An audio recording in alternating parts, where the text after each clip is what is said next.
let's work on our drawing and our painting of our really miniature houses on stilts.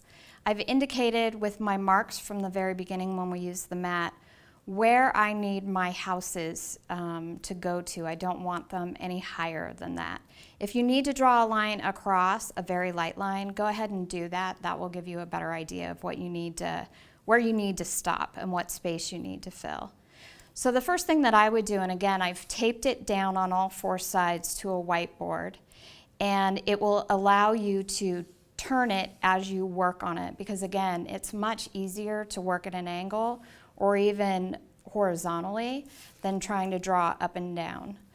So I start with my houses, I start with the stilts, so it's usually 2 lines, and notice that when I draw, it's one continuous line, and it's not a continuous line in terms of how hard I press.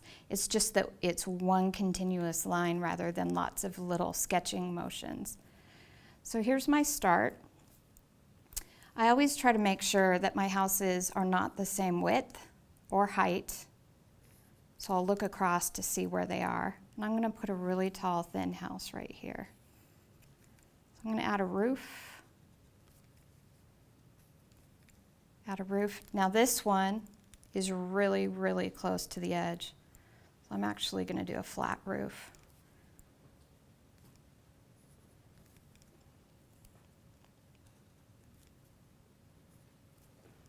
I'll add an extra little roof here.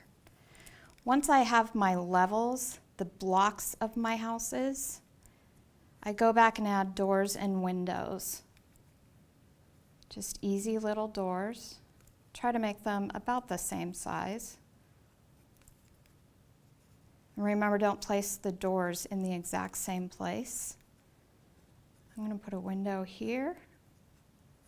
Again, just quick movements with my pencil.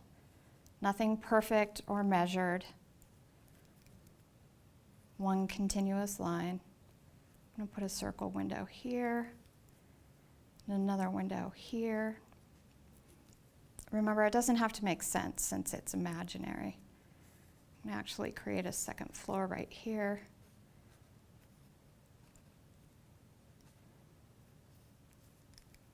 And you can add stripes, lots of little imaginative details. But I will caution you, don't paint the details in your first wash. If you paint them in your first wash, it starts breaking your little house up into really unmanageable pieces. And that makes it look really choppy and not fluid. So our first layer of paint will be big sections of color. So on this, I think I'll add a couple of trees. I think they'll be pine trees. And my pine trees are usually really tall and really skinny.